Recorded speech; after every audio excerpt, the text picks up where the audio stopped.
paz do Senhor esteja com você e com a sua família.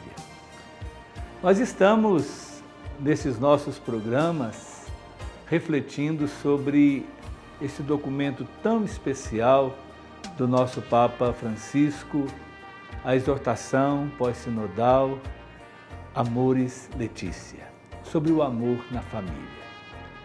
Mas para compreendermos o sentido profundo desse documento, se faz importante mergulharmos na história da Igreja, na história dos outros documentos que foram publicados e que interferiram na vida em família, na pregação da Igreja sobre a família, e sobretudo na vida da família propriamente dita.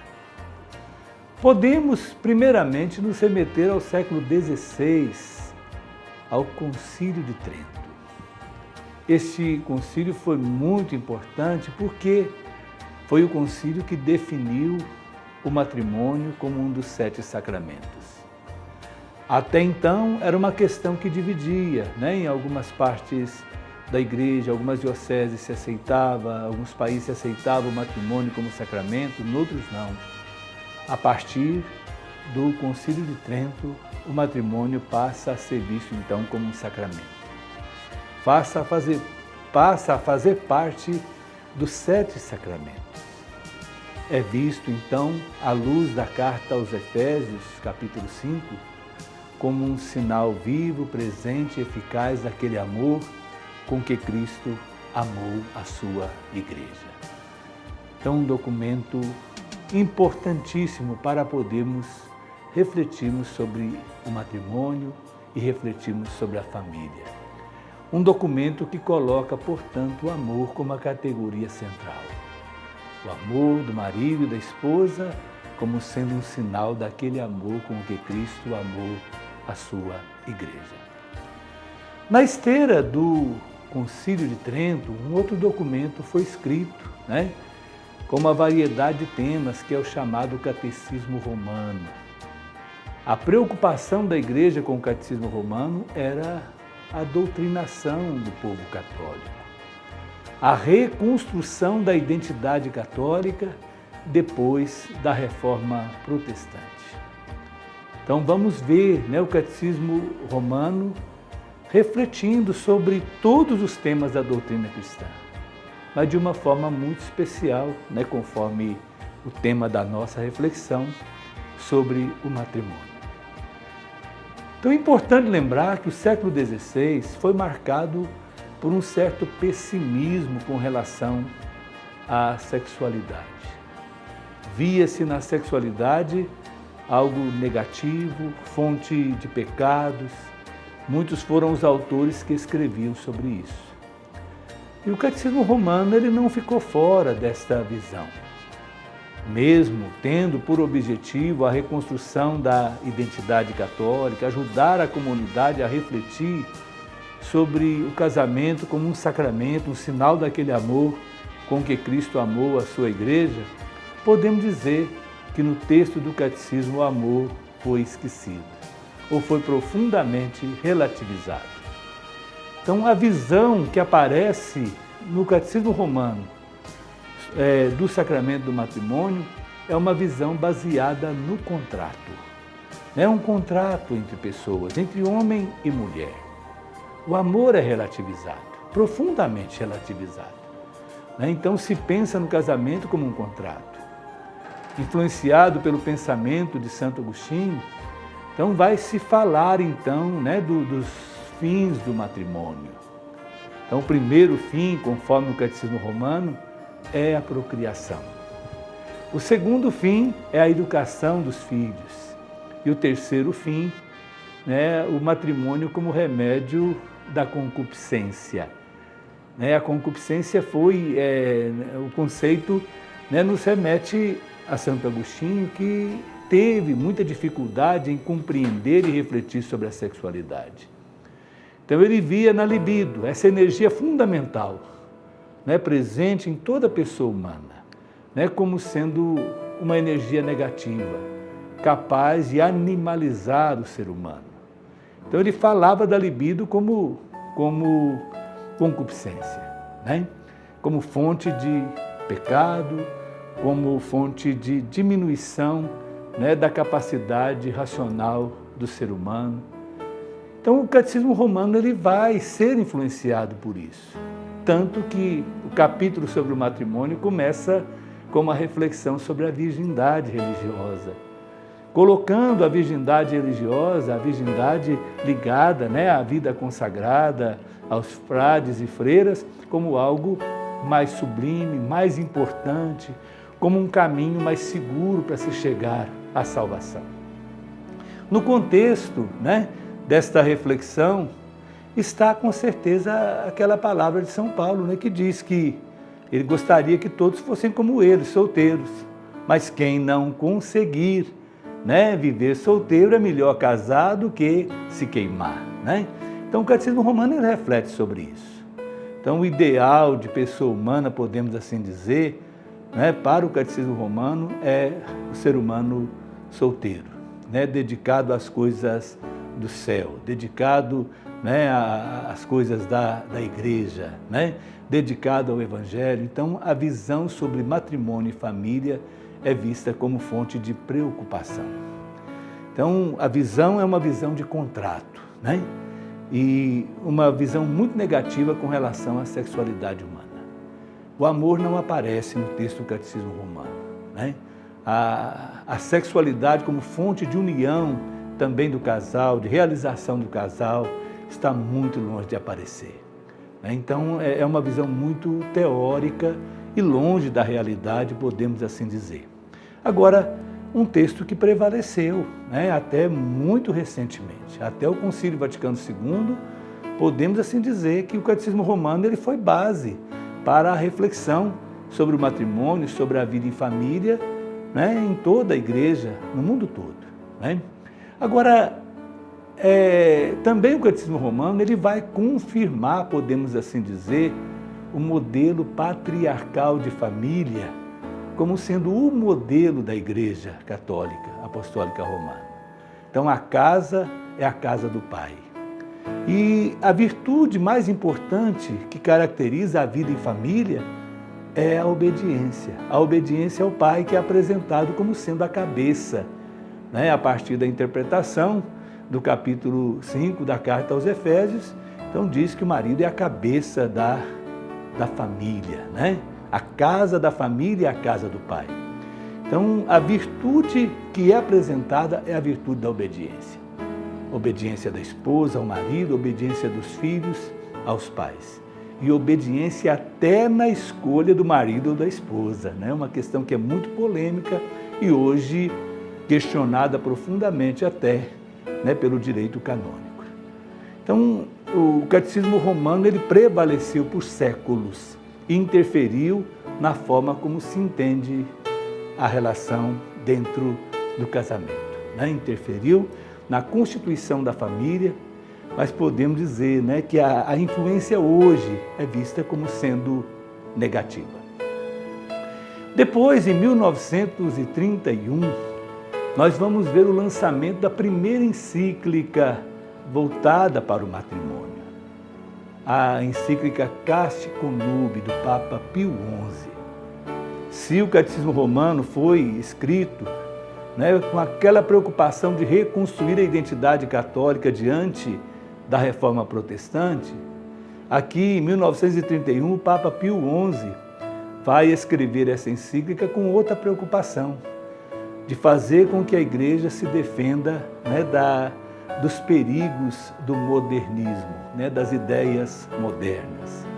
Né, um período difícil, né, na história da Igreja, em que ela teve muita dificuldade em conviver com esse mundo novo que veio através, né, da filosofia moderna e das ideias que surgiram da filosofia moderna, da Revolução Francesa, da Revolução Americana, né, da Revolução Industrial.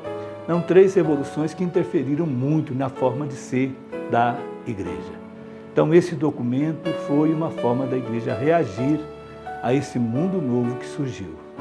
Também, né, nós vamos ver, né, nesse documento uma reafirmação né, de tudo aquilo que Santo Agostinho havia dito sobre o matrimônio. A igreja não foi muito além. A única coisa, podemos dizer assim, que avança, né, com a Casta Connubii, com relação àquilo que a igreja pensava no Catecismo Romano, é que pela primeira vez se reconhece nesse documento o relacionamento sexual do marido e da esposa dentro do matrimônio como uma mediação importante para se chegar ao amor. A visão do matrimônio é uma visão ainda de contrato, né? Uma visão de contrato. Porém, pela primeira vez se reconhece o relacionamento sexual entre marido e esposa como um caminho, né, para se chegar ao amor. Também pela primeira vez vai se reconhecer a legitimidade do relacionamento sexual fora dos períodos em que a mulher se encontra fértil.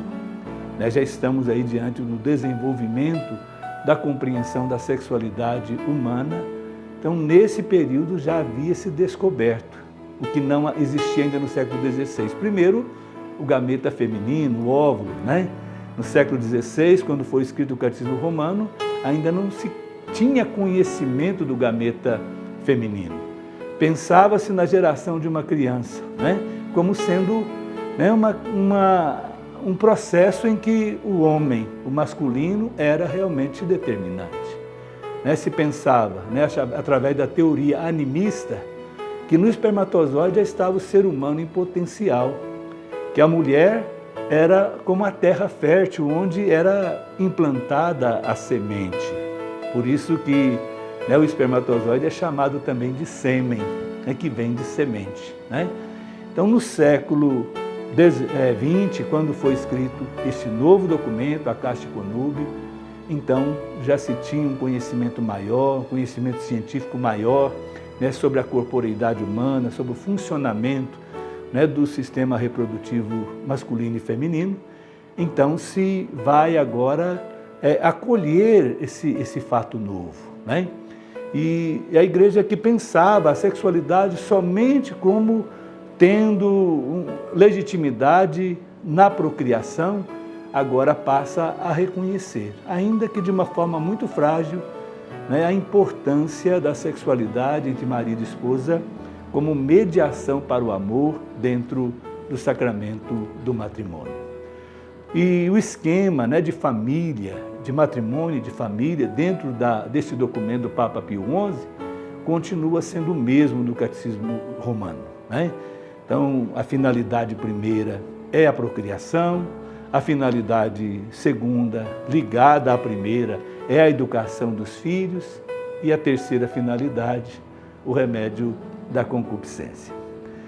Depois, né, nós vamos ver, né, o Concílio Vaticano II, 1965, 7 de dezembro de 1965.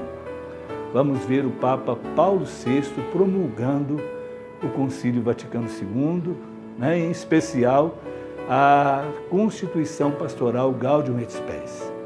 São poucos números que falam sobre o matrimônio e a sexualidade, mas números paradigmáticos, números fundamentais que mudaram de uma forma profunda a forma como se entende o matrimônio e a vida em família.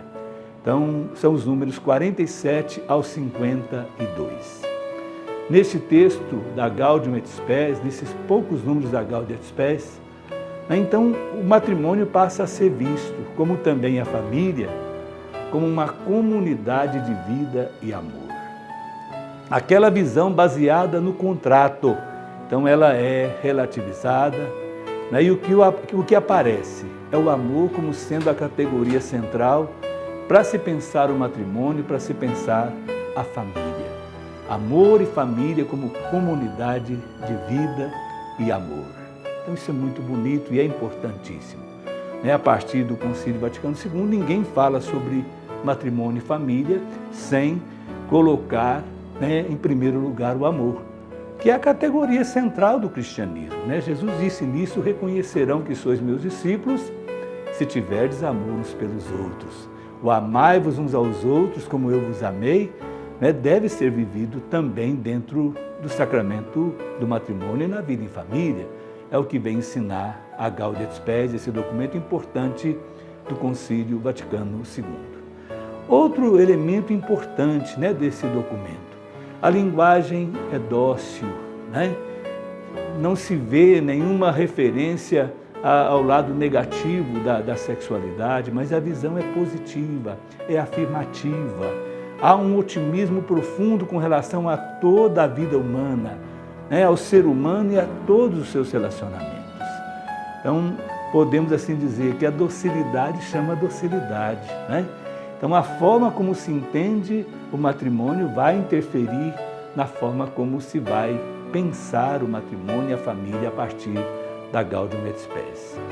Outra coisa importante que não aparece aquilo que os documentos anteriores haviam dito, né, do casamento como remédio da concupiscência. Não. A visão da sexualidade é uma visão positiva, é uma visão lúcida, né? Fruto da nova compreensão que se tem a partir do advento da psicologia, da antropologia, das ciências humanas e que influenciaram de uma forma profunda na compreensão do ser humano e das suas relações. Chamo a atenção também nesses números da Gaudium et Spes, que é o primeiro documento que vai falar de paternidade responsável, paternidade e maternidade responsável. Marido e esposa são sujeitos ao casamento, são eles que se casam, são eles os ministros. Marido e esposa são também sujeitos na paternidade responsável. Então, conforme o Papa Francisco há pouco tempo dizia, né, que paternidade responsável não significa ter filhos como coelhos, não. Não é abrir a torneira e deixar quantos filhos a natureza mandar, não. Filho tem que ser planejado, tem que ser pensado, tem que ser refletido, né? Devemos ter os filhos que o casal tenha a consciência de poder amar, cuidar, proteger, defender, né? Ajudar a crescer aqui nesse mundo. Então, a paternidade responsável. E quem é sujeito? É o papai e a mamãe. São eles que definem quantos filhos terão, são eles que definem a educação que será dada aos filhos, né, e até mesmo o meio que será usado para a alimentação dos filhos, que deve ser fruto, em primeiro lugar, do diálogo do casal. Agora, o que a igreja pede é docilidade ao seu ensinamento, né? Então, isso é importante. Então, a partir do Concílio Vaticano II, 2 outros documentos foram escritos. Um pelo Papa Paulo VI, em 1969, chamado Humanae Vitae, sobre a vida humana, onde o Papa Paulo VI vai assumir, né, esses números da Gaudium et Spes, vai construir uma reflexão baseada no amor, né? Vai colocar em primeiro lugar a função unitiva do matrimônio, né? Lembrar que a primeira finalidade do matrimônio não é a procriação como se pensava antes, mas a união do casal, a realização do homem e mulher que se amam, né? E depois, a partir dessa visão, vai se falar também na função unitiva na função procriativa do matrimônio.